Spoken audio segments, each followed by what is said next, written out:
feliz. Hola, ¿cómo están? Siempre Hermano Hugo, estar. disculpas, hemos tenido alguna situación técnica, pero estamos tratando de subsanarla. Gracias por estar acá en nuestro programa, acompañándonos, como será a partir de aquí, sábado tras sábado, en este horario, 3 de la tarde, Dios mediante. Gracias por abrirnos las puertas de sus hogares.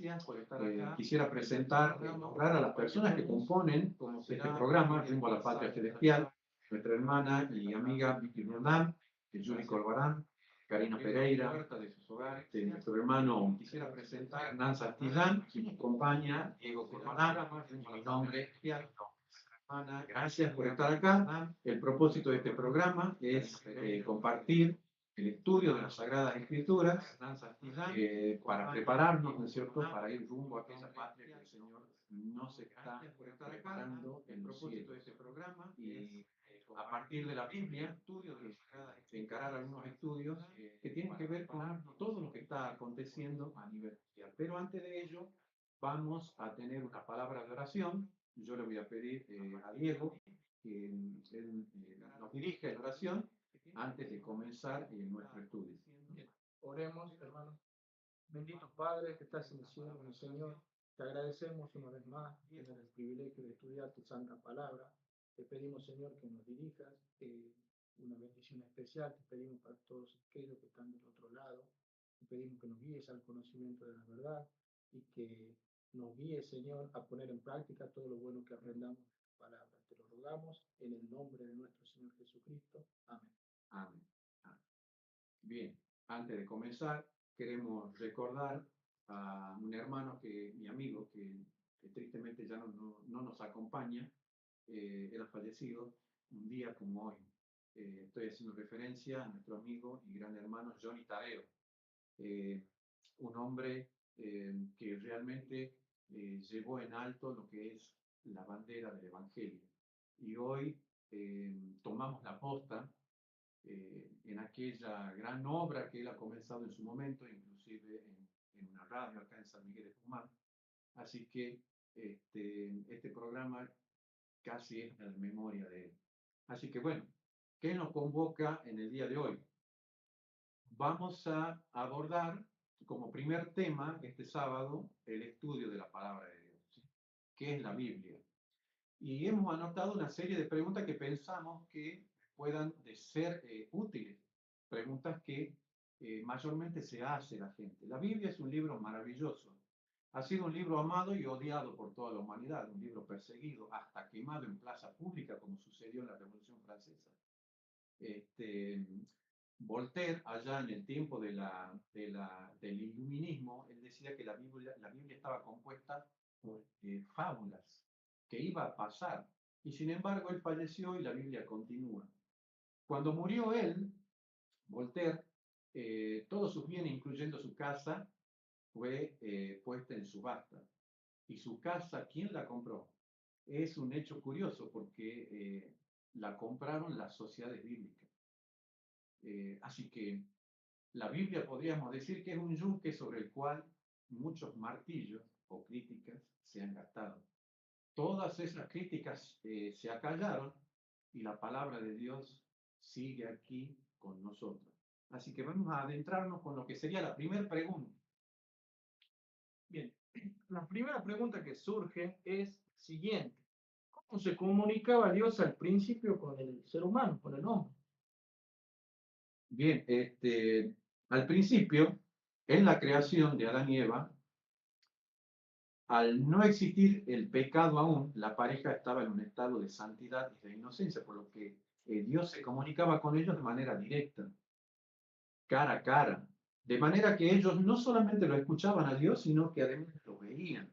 Y eso lo podemos ver, si ustedes me acompañan en la lectura, vamos a abrir la palabra de Dios en Génesis el capítulo 2 y vamos a leer los versículos 15 hasta el 17. Dice así: tomó pues Jehová Dios al hombre y lo puso en el huerto del Edén para que lo labrara y lo guardase. Y mandó Jehová Dios al hombre diciendo: de todo árbol del huerto podrás comer, mas del árbol de la ciencia del bien y del mal no comerás, porque el día que de él comieres, ciertamente morirás. Es decir, lo que se ve aquí, evidentemente es un diálogo. Todo esto sucede en el capítulo 2, antes de la entrada del pecado. O sea que el ser humano, antes de que esté lo que hoy conocemos como la Biblia, la palabra escrita, la palabra de Dios, la transmisión era verbal y era directa. A continuación se va a describir, luego de la entrada del pecado, un diálogo más que se resalta en Génesis capítulo 3, versículos 8 al 15. Lo leemos. Y oyeron la voz de Jehová Dios que se paseaba en el huerto al aire del día, y el hombre y su mujer se escondieron de la presencia de Jehová Dios entre los árboles del huerto. Mas Jehová Dios llamó al hombre y le dijo, ¿dónde estás tú? Y él respondió, oí tu voz en el huerto y tuve miedo porque estaba desnudo y me escondí. Y Dios le dijo, ¿quién te enseñó que estaba desnudo? ¿Has comido del árbol que yo te mandé no comieses? Y el hombre respondió, la mujer que me diste por compañera me dio del árbol y yo comí. Entonces Jehová Dios dijo a la mujer, ¿qué es lo que has hecho? Y la mujer dijo, la serpiente me engañó y comí. Y Jehová Dios dijo a la serpiente, por cuanto esto hiciste, maldita serás entre todas las bestias y entre todos los animales del campo. Sobre tu pecho andarás y polvo comerás todos los días de tu vida. Y pondré enemistad entre ti y la mujer, entre tu simiente y la simiente suya. Esta te herirá en la cabeza y tú le herirás en el calcañar. Exactamente. Hay algo interesante que sigue sucediendo acá. Al margen de que todavía la comunicación era directa y había todavía un diálogo, ¿sí? Luego de la entrada del pecado, hay un hecho que se sigue sucediendo hasta el día de hoy, que es el hombre ocultándose de Dios y Dios buscando al ser humano por causa del inmenso amor y la necesidad que Dios tiene de mantenerse comunicado con sus hijos. Es lo que nos pasa a nosotros que somos papás, ¿sí? El anhelo nuestro es de siempre tener un diálogo y una comunicación con nuestros hijos. Y Dios hace todo lo imposible para que esa comunicación y ese diálogo no se rompa. Vamos a seguir analizando a través de preguntas, ¿no es cierto? ¿Qué es lo que pasó? ¿Cómo Dios subsanó, ¿sí? Esa brecha, correcto, esa brecha que se abre, ¿no es cierto? En la comunicación por causa del pecado. Entonces, vamos a leer, yo te voy a pedir que busques Éxodo capítulo 33, versículos 18 al 20. Yo voy a leer luego Isaías 59, versículo 2. ¿Qué dice entonces Éxodo 33 del 18 hasta el verso 20? Dice Éxodo 33, 18 al 20. Entonces dijo, te ruego que me muestres tu gloria. Y le respondió, yo haré pasar todo mi bien delante de tu rostro y proclamaré el nombre de Jehová delante de ti y tendré misericordia del que tendré misericordia y seré clemente para con el que seré clemente. Dijo más, no podrás ver mi rostro porque no me verá hombre. Mira, exactamente. Luego de la entrada del pecado, esa santidad, ¿sí? Se desvanece. El pecado corrompe toda la naturaleza humana. Dice que ellos estaban desnudos, pero en realidad había un halo de gloria, ¿sí? Que los cubría, que es lo que dice, ustedes después pueden buscar, ¿no es cierto? Romanos capítulo 3, versículo 23, e inclusive Salmos capítulo 8, versículos del 4 al 6. Dios, aunque ellos estaban desnudos, un halo de gloria, ¿sí? Los cubría. Una vez que se introduce el pecado en el escenario, también afecta la comunicación, ¿sí? Resulta que ahora el ser humano no puede ver a Dios y vivir, ¿sí? Pero, ¿qué es lo que va a suceder? Isaías, en el capítulo 59, el versículo 2, dice algo interesante, lo que el pecado produce en el ser humano, en la naturaleza humana, en esta relación que Dios quería tener con el hombre. Isaías 59, capítulo 59, verso 2 dice, pero vuestras iniquidades han hecho división entre vosotros y vuestro Dios, y vuestros pecados han hecho ocultar de vosotros su rostro, el de Dios, para no oír. Eso es lo que ha hecho el pecado. Ha roto ese lazo, ese vínculo que unía al Creador con la criatura. Pero, ¿qué es lo que va a pasar ahora? Dios tiene que hacer algo. La pregunta que surge es, ¿cómo hace Dios para resolver esa brecha tal como dice Isaías 59, versículo 2? Bien, Hay una brecha que se produce por causa del hombre. exactamente. Ahora, Dios tiene que subsanar ese abismo, ¿sí?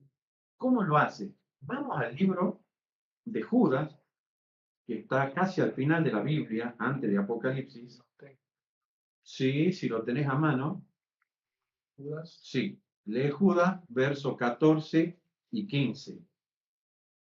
Judas 14, 15. Tiene un solo capítulo Judas. El versículo 14 y 15 dice lo siguiente. De estos también profetizó Enoc, séptimo desde Adán, diciendo, he aquí vino el Señor con sus santas decenas de millares, para hacer juicio contra todos y dejar convictos a todos los impíos de todas sus obras impías que han hecho impíamente y de todas las cosas duras que los pecadores impíos han hablado contra él. Bien, dice, de esto también profetizó Enoc. ¿Enoc era profeta? Sí. Hay un detalle ahí al que vamos a abordar en un momento. Séptimo desde Adán, es decir, Adán vivió más de 900 años, por lo cual él pudo transmitir la enseñanza a 7 generaciones de manera oral, de manera verbal. Ese conocimiento de Dios no se perdió por causa de que aún el pecado no había impactado todavía en la naturaleza humana. O sea, el hombre vivía una cierta cantidad considerable de tiempo, no como ahora, que hoy el ser humano alcanza 80, 90 años y los más longevos quizás 100, pero en aquel tiempo, ¿sí? La raza humana era longeva. Entonces, dice que de estos profetizó Enoc séptimo desde Adán. Hay dos cosas ahí interesantes. Una, el hecho de que el tiempo, la duración de la vida en aquel entonces, de manera que el conocimiento se podía transmitir de una generación a otra. Ese es un detalle. El otro detalle es cómo Dios ahora introduce un don en específico. ¿Qué es un don? Es un regalo que Dios le da al ser humano para que no se interrumpa esa comunicación que tiene que ver con el don profético. ¿Sí? Si leemos nosotros, por ejemplo, Amós, el capítulo 3, yo ya lo tengo acá a mano, versículos 7 y 8, ¿qué dice el profeta Amós? Porque no hará nada Jehová el Señor sin que revele su secreto a sus siervos los profetas. Si el león ruge, ¿quién no temerá? Si habla Jehová el Señor, ¿quién no profetizará? O sea, el don profético, ¿sí?, es introducido para que exista un nexo, ¿sí?, un puente de comunicación entre Dios y su pueblo. O sea que, en definitiva, esto que sucedió en el Edén, a lo largo de la humanidad sigue sucediendo. Y es el hecho de el anhelo de Dios de seguir buscando a la humanidad, a sus hijos, y de seguir comunicado con Él. Dios se revela hacia nosotros de diferentes formas, ¿no es cierto? Exactamente, exactamente. Dios se revela de diferentes maneras, ¿sí? Y es lo que vamos a tratar de ver. ¿Cómo nosotros podemos aprender acerca de Dios? Bueno, podemos aprender acerca de Dios de muchas maneras. Por ejemplo, Salmo, vamos a Salmo, capítulo 19. Lo tengo. Si lo tenés, podés compartirlo con nosotros. Salmo capítulo 19, versículo 1. Salmo 19, versículo 1 dice lo siguiente. Los cielos cuentan la gloria de Dios y el firmamento anuncia la obra de sus manos. Bien. El texto, ¿qué es lo que nos está queriendo decir? Dios se revela a través de la naturaleza. Exactamente. Nosotros a través de la naturaleza podemos encontrar la firma del Creador. Todo ha sido creado por Él, ¿sí? En el principio el ser humano fue colocado casualmente en un huerto. que tiene que ver con la naturaleza. La naturaleza habla acerca de su creador, Sí. ¿sí? Es un vínculo que Dios ha establecido, que a nosotros nos llega como testimonio de que todo eso que ha sido creado, evidentemente ha sido creado por un ser superior.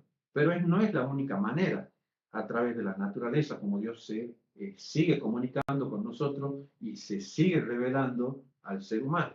También había un mandato que Dios le había establecido al pueblo de Israel en su momento. Por ejemplo, si vamos a Deuteronomio, el capítulo 6, los versículos 4 hasta el 7, si vos lo tenés, lo podés compartir. Versículo, Capítulo 6, sí, versículos 4 hasta el 7. Deuteronomio 6, 4 al 7 dice: Oye Israel, Jehová nuestro Dios, Jehová uno es, y amarás a Jehová tu Dios de todo tu corazón y de toda tu alma y con todas tus fuerzas. Y estas palabras que yo te mando hoy estarán sobre tu corazón. Y les repetirás a tus hijos y hablarás de ellas estando en tu casa y andando por el camino y al acostarte cuando te levantes. Exactamente. O sea, el mandato, ¿cuál era? Era que los padres instruyan y transmitan el conocimiento de Dios a sus hijos. Y a su vez, estos hijos, cuando se casen y tengan hijos, habrían de transmitirles a sus hijos, y así el conocimiento iba pasando de una generación a otra. ¿Sí? El conocimiento Dios lo iba a preservar hasta ahí de manera oral. ¿Sí? Todavía la palabra escrita no había llegado.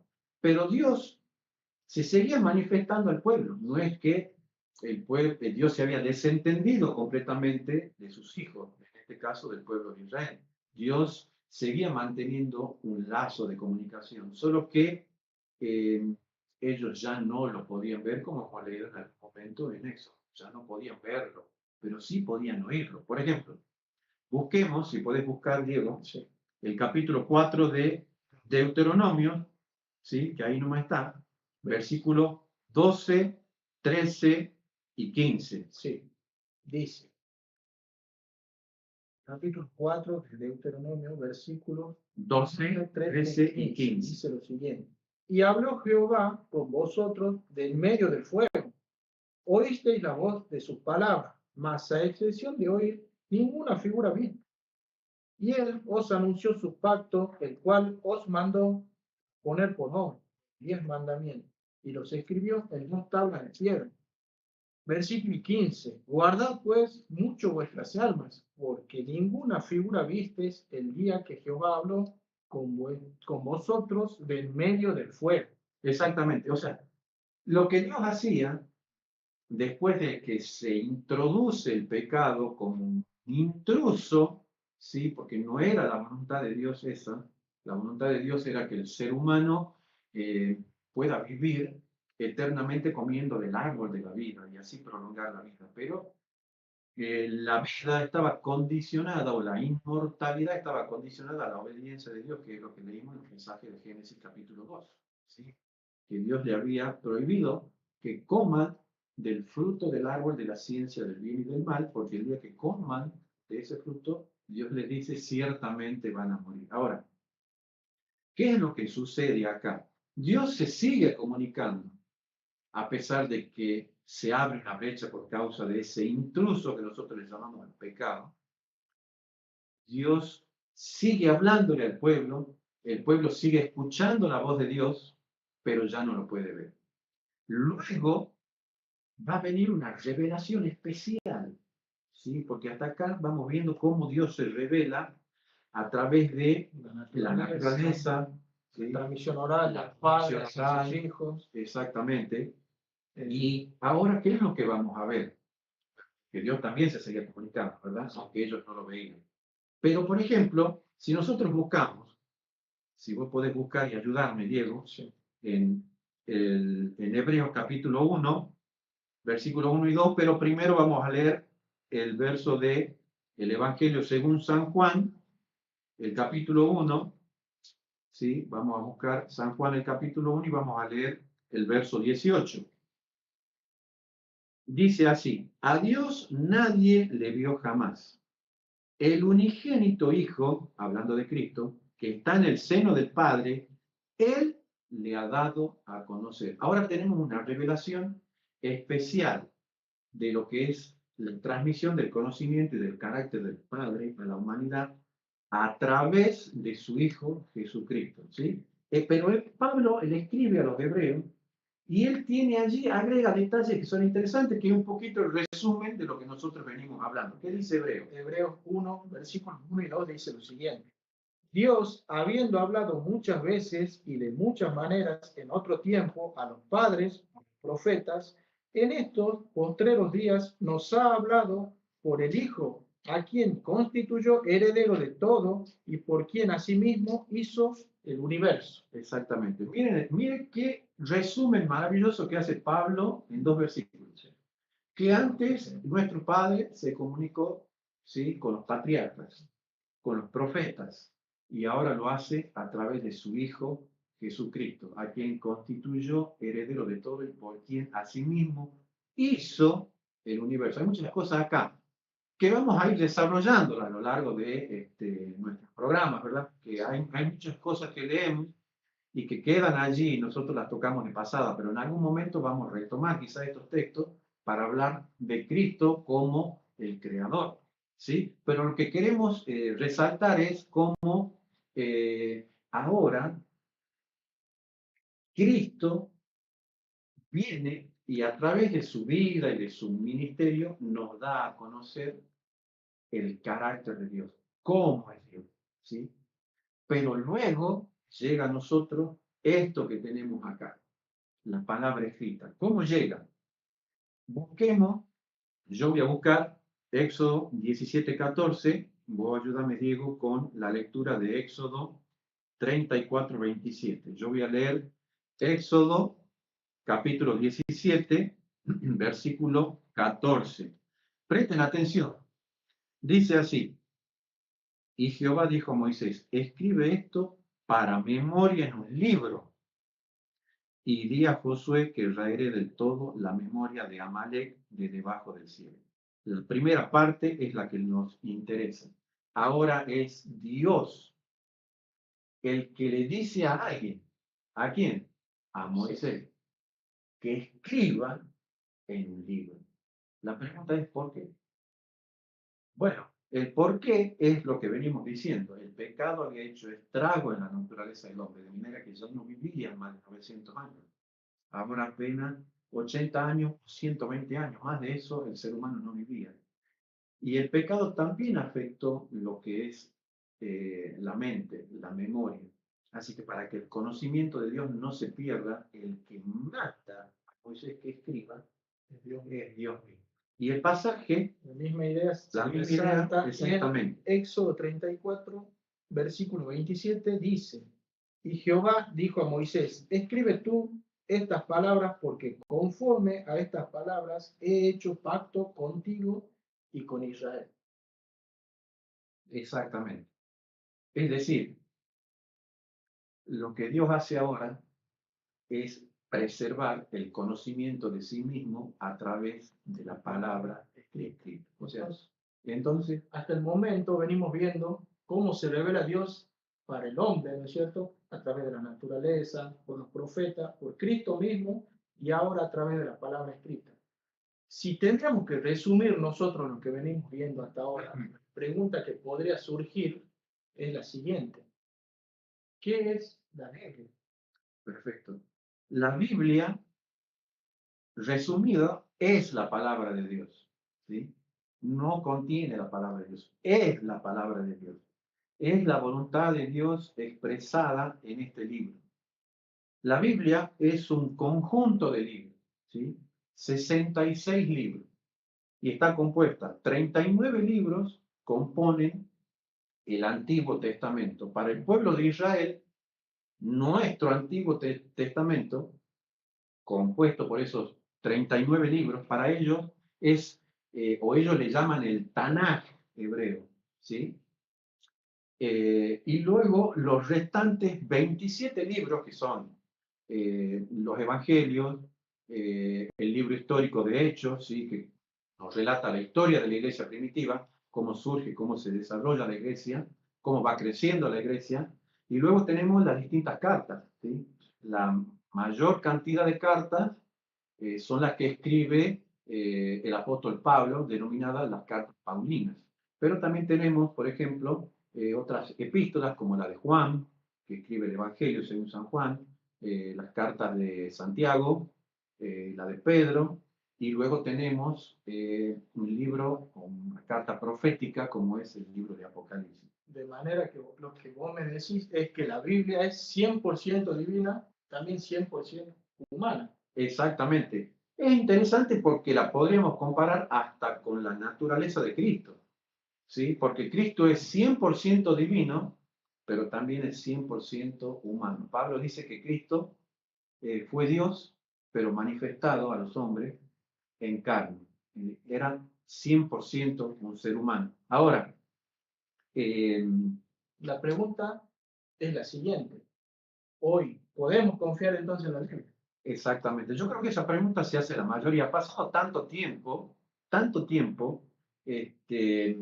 1600 años desde que se escribió el Pentateuco, que serían los primeros 5 libros de Moisés, hasta que se recopilaron, ¿no es cierto?, las cartas y se cerró el canon bíblico, pasaron 1600 años. 40 autores escribieron la Biblia. 3 idiomas, ¿sí? El hebreo, ¿sí? El idioma con el que fue escrito el Antiguo Testamento, parte del Antiguo Testamento en arameo, y el Nuevo Testamento en griego, el griego koiné.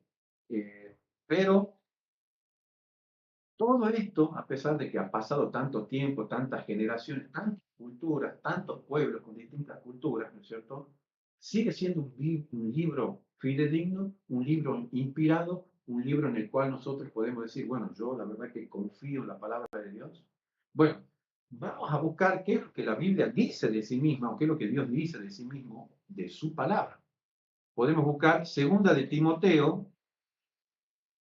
Vos buscalo, Diego, segunda de Timoteo, el capítulo 3, versículo 16. Yo voy a buscar otro texto. Segunda de Timoteo, capítulo 3, versículo 16, dice lo siguiente. Toda la escritura es inspirada por Dios y útil para enseñar, para redarguir, para corregir y para instruir en justicia. O sea que la palabra de Dios dice es toda la palabra de Dios es inspirada. Toda. Ahora, si bien es cierto, el tiempo en el que escribe Pablo, ¿no es cierto?, a Timoteo, que era un joven, el Nuevo Testamento aún no estaba compilado.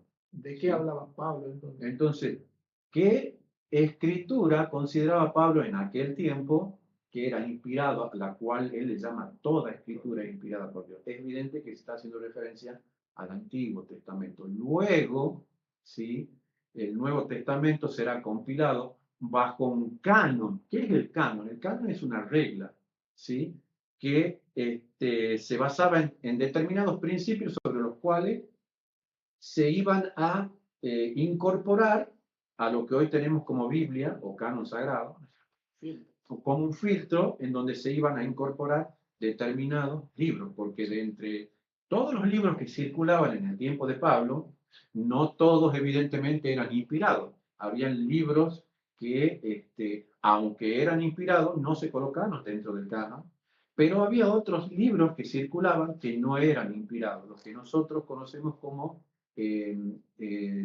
deuterocanónicos, pseudoepígrafos, ¿sí?, o libros apócrifos. Y que vamos a hacer en algún momento un estudio relacionado a eso específicamente.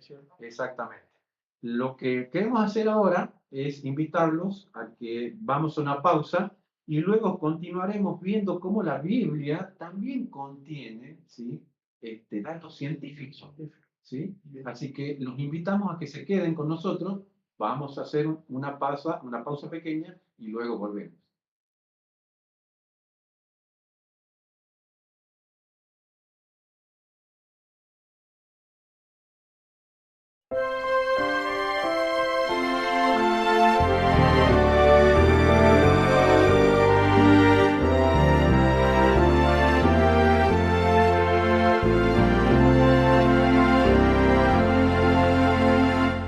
al andar con Jesús en su fulgida luz, en mi senda su gloria veré y su voz he de oír, pues promete vivir con aquel que obedece por fe. Su santa ley obedezco por fe y feliz para siempre con Jesús estaré. Si trabajo y penar, tengo aquí que cargar, fortaleza en Jesús obtendré, pues alivia su amor, mi afán, mi dolor, cuando ve que obedezco por fe. Su santa ley obedezco por fe y feliz para siempre con Jesús estaré. Nunca pude saber de su amor el placer, hasta que todo a Cristo entregué, su bondad, su favor, su poder redentor, goza aquel que obedece por fe. Su santa ley obedezco por fe y feliz para siempre con Jesús estaré. Fiel amigo Él es, sentaréme a sus pies y a su lado el camino andaré. Lo que Él diga haré, donde Él quiera iré, sin temor obedezco por fe. Su santa ley obedezco por fe y feliz para siempre con Jesús estaré.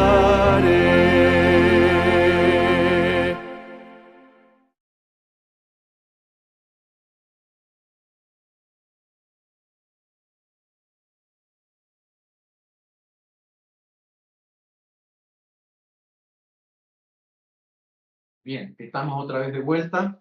Vamos a seguir con nuestro estudio de lo que es la Biblia, la palabra de Dios. Habíamos quedado en el bloque anterior contestar si realmente la Biblia tiene datos científicos. Es más, no solamente datos científicos. Hoy la misma arqueología ha descubierto ciudades que se relatan en la Biblia. Pero vamos a ir específicamente algunos versículos que se adelantaron, ¿no es cierto?, a lo que sucedió tiempo después. Tiempo después se descubre lo que la Biblia, 1500 años antes, va a decir. Por ejemplo, buscamos Job, yo te voy a pedir, Diego, que me ayudes con la lectura de Job, capítulo 26, versículo 7. Dice, te lo leo. Sí, Él extiende el norte sobre el vacío, cuelga la tierra sobre la nada. exactamente. Es interesante, porque cuántas civilizaciones pensaban de que la tierra estaba sostenida por algo. A civilizaciones antiguas decían que la tierra era plana y estaba sostenida por 4 columnas, o que estaban sostenidas por 4 elefantes, como creían los hindúes, o que era sostenida por 4 tortugas. Sin embargo, Moisés escribe el libro de Job 1500 años antes de Cristo. Exactamente. escribe 1500 años antes de Cristo, y los egipcios también tenían una manera de interpretar sobre qué estaba asentada, ¿no es cierto?, la Tierra, el planeta Tierra. Y no nos olvidemos que Moisés fue influenciado por esa cultura y ese conocimiento porque estuvo el pueblo de Israel mucho tiempo esclavo en Egipto, aunque Moisés estuvo en la corte. Él recibió una instrucción especial, pero sin embargo él difiere con el conocimiento hasta de su época, porque como vos bien dices, el libro de Job fue escrito 1500 años antes y fue escrito por el mismo Moisés. O sea, lo que Moisés ahora está diciendo es contrario al conocimiento de la época, ¿sí? La tierra se sostiene en la nada, no hay algo que la sostenga. En realidad hay alguien que la sostiene y ese alguien es Dios a través de todas las leyes de la física que él mismo ha creado, ¿sí? Pero hay otros detalles, por ejemplo, en Job capítulo 28, el versículo 25, Job, escrito por Moisés, dice, al dar peso al viento y poner las aguas por medida, al dar peso al viento. ¿Qué significa eso? Hoy hay un instrumento que se llama barómetro, ¿sí? ¿Qué hace el barómetro? Hoy el barómetro lo que hace es medir la presión atmosférica del aire sobre la superficie terrestre, pero eso es algo que se ha inventado hace poco, ¿sí? Sin embargo, en el tiempo ya de Moisés, Moisés ya sabía que el aire tenía peso. Pero no solamente estos datos científicos, hay dos datos más, entre los varios otros. Solamente estamos dando algunos textos, ¿verdad? Por ejemplo, Isaías 40, versículo 22 dice lo siguiente, dice que él está sentado sobre el círculo de la tierra. Exactamente, o sea, dando a entender de que la tierra es una esfera o un círculo y Dios está sentado sobre eso. Bueno, la historia un poco nos cuenta de que a raíz de los viajes, ¿no es cierto?, que es lo que a nosotros nos han enseñado en la secundaria, a raíz de los viajes de Cristóbal Colón, es como que se descubre ya por el año 1492, ¿sí? Se descubre, ¿no es cierto?, de que la Tierra era redonda. Muchos pensaban de que se llegaba a un límite y claro, el barco se caía, se precipitaba en el abismo. Sí. Pero con los viajes de Colón se descubre que la Tierra era redonda. Es más, hubo un tiempo, en el siglo II a.C., hubo una persona que contó hasta las estrellas. Sí. Él en su momento contó 1022 estrellas. Pero, ¿qué dice, por ejemplo, Jeremías capítulo 33, versículo 22? 33, versículo 22, dice lo siguiente. Jeremías capítulo 33, versículo 22. Ahí está. Como no puede ser contado el ejército del cielo, ni la arena del mar se puede medir, así multiplicaré la descendencia de David, mi siervo, y los levitas que me sirven. Exactamente, como no se puede contar el ejército del cielo, no se pueden contar las estrellas, ¿no? Usted no puede contar la cantidad de granos de arena que hay en el mar. De la misma manera, tampoco puede contar la inmensidad de estrellas. Hoy la ciencia ha descubierto que hay entre 200 a 400 mil millones de estrellas. Y estamos hablando solamente de la Vía Láctea. O sea, ¿cuántas miles y millones de estrellas más habrán en el universo creado por Dios? O sea, en aquel tiempo hubo alguien que se aventuró a contarlas, ¿sí? Pero la Escritura dice que son incontables, es innumerable, no se puede contar. Ahora, cuando nosotros abordamos el estudio de la Biblia, no podemos abordar el estudio sin método. ¿No es así? Tenemos que tener un método de estudio de la Biblia. Vamos a tocar dos pasajes. Lo primero que vamos a decir, antes de leer Nehemías capítulo 8, versículos 7 y 8, la Biblia es un libro fantástico, porque es un libro al cual usted le puede hacer preguntas y la Biblia tiene una respuesta. La Biblia es el único libro que se interpreta a sí mismo, sin necesidad de autoridad humana. La única autoridad que Dios ha dejado como intérprete de la Sagrada Escritura es el Espíritu Santo. Y vamos a ir leyendo esos pasajes. Busquemos Nehemías, el capítulo 8, versículos 7 y 8. Es el Espíritu Santo de pasada, la importancia de la oración también antes de abrir la palabra de Dios. Correcto, correcto. Nunca se debe abrir la palabra de Dios sin oración, ¿sí? Ese es un detalle muy importante a tener en cuenta.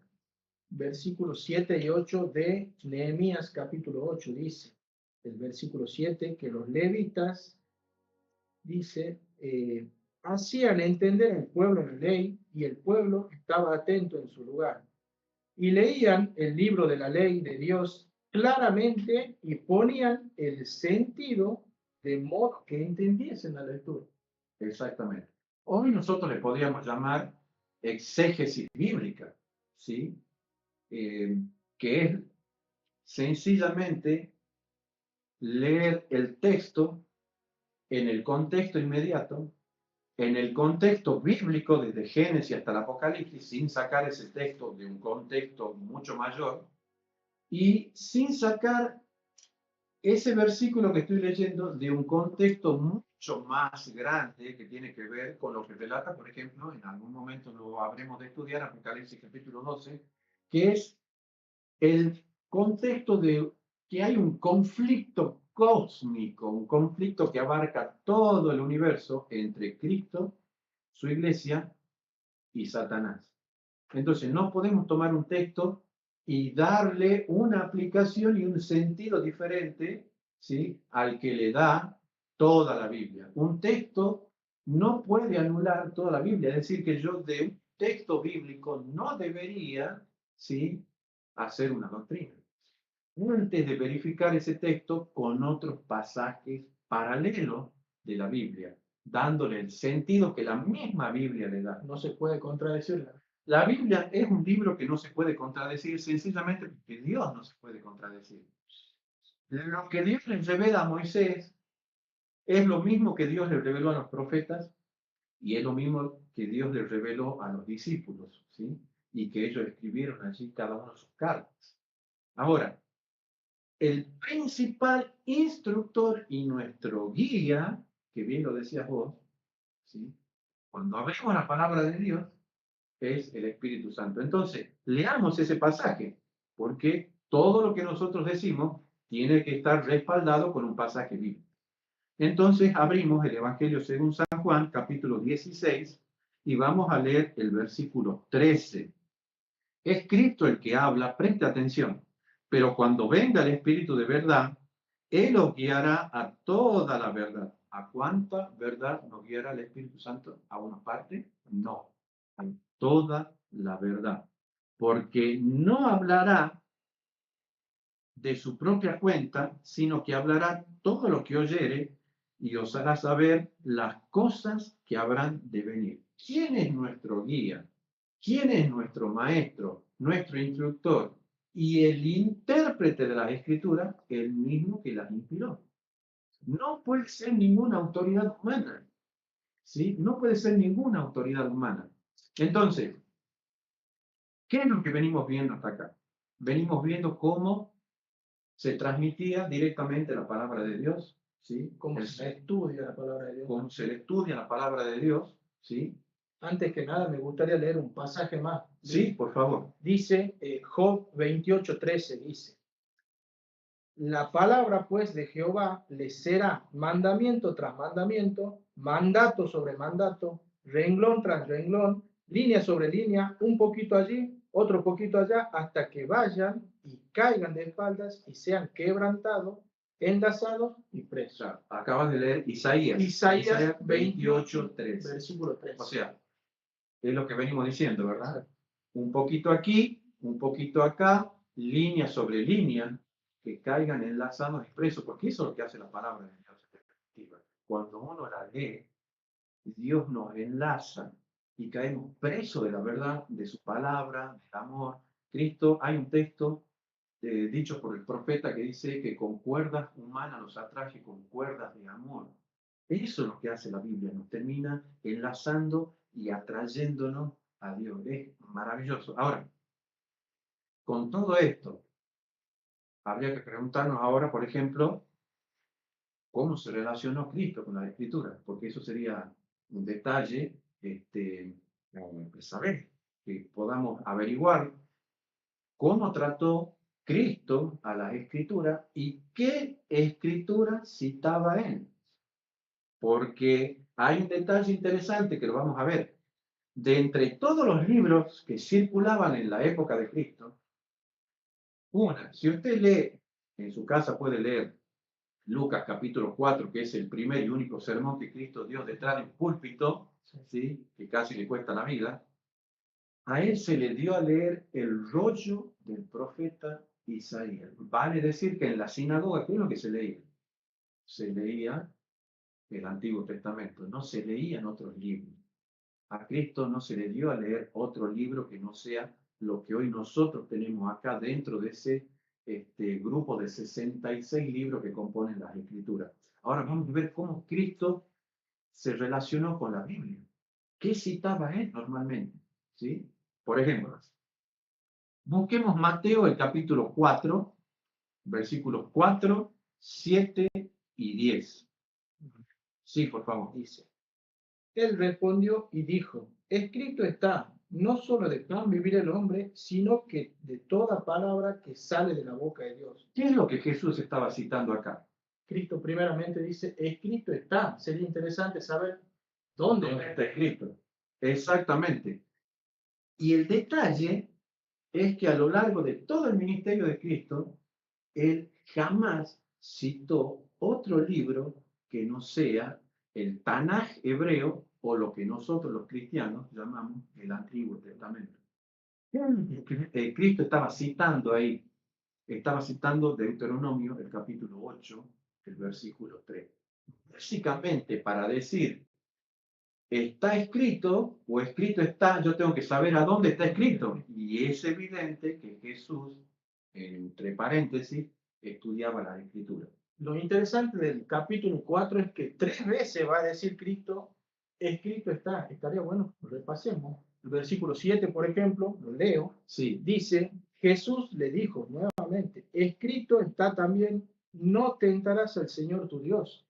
Y el versículo 10 dice nuevamente, entonces Jesús le dijo, vete, Satanás, porque escrito está, al Señor tu Dios adorarás y a Él solo servirás. Exactamente. O sea que lo que Cristo está haciendo es citando Deuteronomio, el capítulo 6, el versículo 16 y luego el versículo 13. Es increíble lo que Dios hace. La manera en la que Cristo se relaciona con las Escrituras, el respeto que tiene hacia las Escrituras, la consideración que tiene hacia las Escrituras es lo que nosotros debemos seguir. Su ejemplo, ¿sí?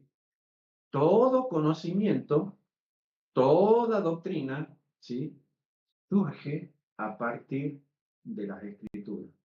Yo no puedo basar la doctrina en base a una tradición, a una creencia humana, ¿sí? A una historia, a una fábula, sino a lo que está escrito. Cristo hizo referencia a esto que está mencionando vos de la tradición. ¿Cómo defendió Cristo su ministerio cuando los fariseos acusaban, por ejemplo?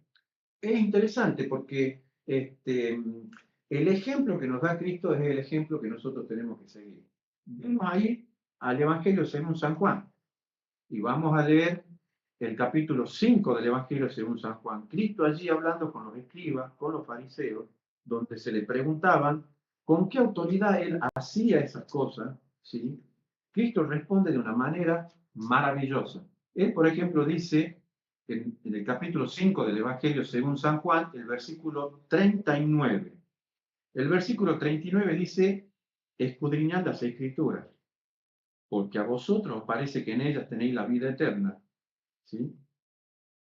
Y ellas son las que dan testimonio de mí. Luego, el versículo 46 dice lo siguiente, porque si creyereis a Moisés, me creeríais a mí, porque de mí escribió él. Pero si no creéis a sus escritos, es decir, a lo que he escrito de Moisés, ¿cómo creeréis a mis palabras? O sea, Jesús defiende su ministerio con la misma escritura. Y esto muestra dos cosas. Muestra cómo la escritura, porque Cristo cita los escritos de Moisés, ya hablaban de Jesús. Es decir, Moisés habló de Cristo. Y triste y lamentablemente también estos pasajes muestran la ignorancia que había dentro del pueblo de Israel, ¿sí? En aquellas personas que debían instruir al pueblo. Ahora, por eso es que la Escritura también dice: a los suyos vino y los suyos no le conocieron. Habían malos instructores, ¿sí? Cristo se refiere a la Escritura para defender su propio ministerio, ¿verdad? Quisiera leer Marcos capítulo 7, versículos 6 al 13, porque hay una acusación que les hacen los fariseos a Cristo. Y luego desarrollamos la idea, ¿te parece? Sí, sí, sí. Marcos 7, versículo 6 en adelante dice, Cristo es quien habla acá, y dice: respondiendo él les dijo: hipócritas, bien profetizó de vosotros Isaías, como está escrito: este pueblo de labios me honra, mas su corazón está lejos de mí, pues en vano me honran, enseñando como doctrinas mandamientos de hombre. Porque dejando el mandamiento de Dios, os aferráis en la tradición de los hombres, los lavamientos de los jarros y de los vasos de beber, y hacéis muchas cosas semejantes.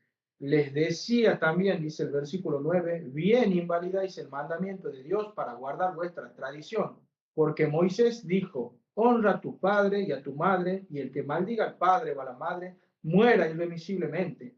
Pero vosotros decís: basta que diga un hombre al padre o a la madre, es corbán, que quiere decir mi ofrenda a Dios, todo aquello con que pudiera ayudarte, y no le dejáis hacer más por su padre o por su madre. Versículo 13, invalidando la palabra de Dios con vuestra tradición que habéis transmitido, y muchas cosas hacéis semejantes a estas. Exactamente. O sea, el reproche de Cristo viene por causa del sinnúmero de tradiciones humanas e inventos y mandamientos de hombres que tenía el pueblo de Israel, que le enseñaba como así dice Jehová, cuando en realidad eran tradición humana.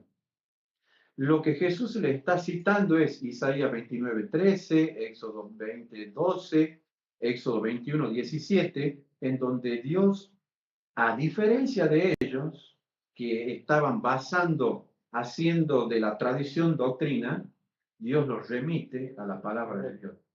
Según lo que leemos, es evidente que Cristo no participó en estas tradiciones. No, Jesús no participó de ninguna de esas tradiciones. Es más, lo que Jesús hizo mayormente es, entre comillas, no entre comillas, según ellos, según su criterio, Jesús transgredía esas tradiciones. Y tenían muchísimas tradiciones más que invalidaban casualmente el mandamiento. Por ejemplo, ellos tenían ese principio, ese mandamiento, que era más que mandamiento, una tradición, en donde ellos decían es corbán.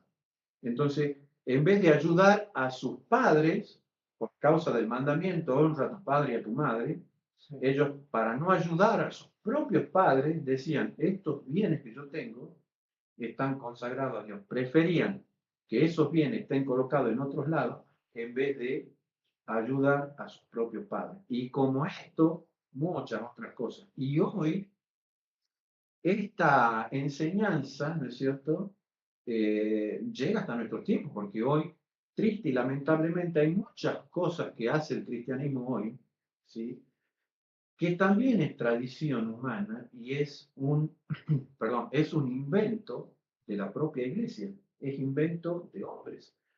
Podremos aventurar para más adelante el sábado versus domingo, y ahí entonces nos daremos cuenta cómo hay tradiciones, ¿no es cierto?, que subsisten hasta el día de hoy, que no tienen un apoyo bíblico, y es triste y lamentable. Ahora, para ir finalizando, ¿qué podemos decir nosotros en base a lo que hemos leído y estudiado? ¿La Biblia aporta algún beneficio al ser humano? ¿Tiene algún beneficio el estudio de la Biblia? ¿Qué texto podríamos ir mencionando ya como para ir cerrando de los beneficios que tiene el estudio de la Biblia? Bien, lo primero que podríamos mencionar de pasada, por ejemplo, cito la referencia, San Juan, capítulo 6, versículo 63, dice que nos da vida eterna. Ese es uno de los beneficios que nos puede dar la palabra de Exactamente. estudio. Hemos leído, has leído vos, Mateo capítulo 4, versículo 4, que es un alimento espiritual, no solo de pan vivirá el hombre, sino de toda palabra que sale de la boca de nuestro Dios. Romanos 1:16 dice que no me avergüenzo del evangelio porque es poder de Dios para salvación. Exactamente. La Biblia tiene poder. La Biblia tiene un poder transformador, aquel que la ley nunca vuelve a ser el mismo. Usted puede escuchar una inmensa cantidad de testimonios de aquellos que han leído con sinceridad las Escrituras para buscar la voluntad de Dios, jamás volvieron a ser la misma persona. Tenemos también el Evangelio según San Juan, el capítulo 17, verso 17, que dice, santifícalo en tu verdad, tu palabra es verdad. O sea, la palabra de Dios santifica a la persona. Juan 15:3 dice que nos limpia de pecado también. Exactamente, exactamente, la palabra de Dios nos limpia del pecado, porque acuérdense lo que decía el salmista David, ¿sí? En mi corazón he guardado tus dichos para no pecar contra ti. Ese es un texto maravilloso. Otro texto que podríamos citar, por ejemplo, es Romanos 10:17, que dice que acrecienta nuestra fe, ¿sí? El oír la palabra de Dios acrecienta nuestra fe, porque nos estamos poniendo en contacto con el autor de la fe, aquel que es la fuente de la fe. Correcto. Apocalipsis 1, versículo 3, hay una bienaventuranza. Son bienaventurados los que leen, los que oyen y lean las palabras de profecía, dice el versículo mencionado. Exactamente. Bienaventurados, entonces, todos aquellos que leen la Biblia y las profecías. Exactamente. Y la palabra bienaventurado, Jesús la pronuncia en su famoso discurso cuando da las 10 bienaventuranzas. Y la palabra bienaventuranza viene del griego macario, que significa feliz, dichoso, gozoso aquel que recibe, ¿no es cierto?, la palabra de Dios, que la guarda la palabra de Dios porque el tiempo está cerca. Por ejemplo, Jeremías capítulo 15, versículo 16 dice, y fueron halladas tus palabras y yo las comí, y tu palabra me fue por gozo y alegría de mi corazón. Y los últimos dos textos antes de finalizar. Él dice el salmista, Salmo 119, 105, que es lámpara que alumbra en nuestro camino. Exactamente, es luz. En este mundo lleno de tinieblas, la palabra de Dios es la que nos ilumina el camino para que no tropecemos. Cuando usted está por un sendero oscuro, para no tropezar con nada, usted necesita la lámpara de la luz. Y para transitar en este mundo oscuro lleno de pecado, también necesitamos la palabra de Dios, que es lámpara y es luz. Y el último texto para finalizar es el que se encuentra también en Salmo 119, 130.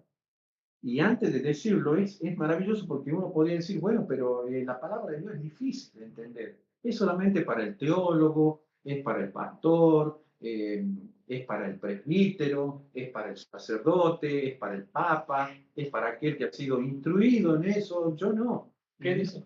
La Biblia dice que nos da entendimiento a los simples. Es decir, la exposición de tus palabras alumbra, dice la Escritura, el Salmo 119, 130. Hace entender a los simples. ¿Quiénes son los simples? Todos nosotros.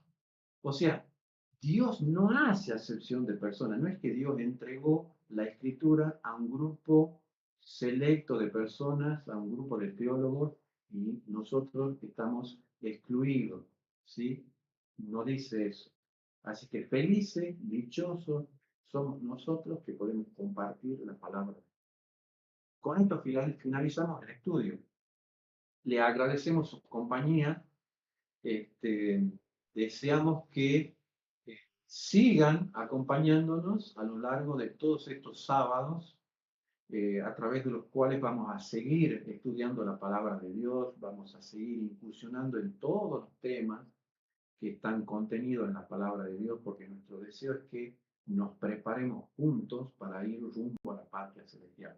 Y para terminar, vamos a concluir, yo le voy a pedir a Diego que concluyamos este estudio de la palabra de Dios con una oración. ¿Te parece bien? Bien, vamos a orar. Vamos a orar. Bendito Padre que estás en el cielo, gracias te damos, mi Señor, nuevamente por tu palabra, porque son ellas seguras en este mundo de tinieblas, de engaño. Te pedimos, Señor, que bendigas a todos los que pudieron seguir esta transmisión, que bendigas a cada uno de mis hermanos y que podamos seguir firmes, dejando en alto la bandera de tu evangelio. Te lo pedimos, te lo rogamos, Señor, en el nombre de nuestro Señor Jesucristo. Amén. Amén. Amén. Muchas gracias por su compañía. Los esperamos el próximo sábado, siempre en este horario, y que Dios los bendiga. Hasta luego.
Heel mooi. Fantastisch gespeeld. Geef ze een enorm applaus voor de grootste fanfare van Nederland.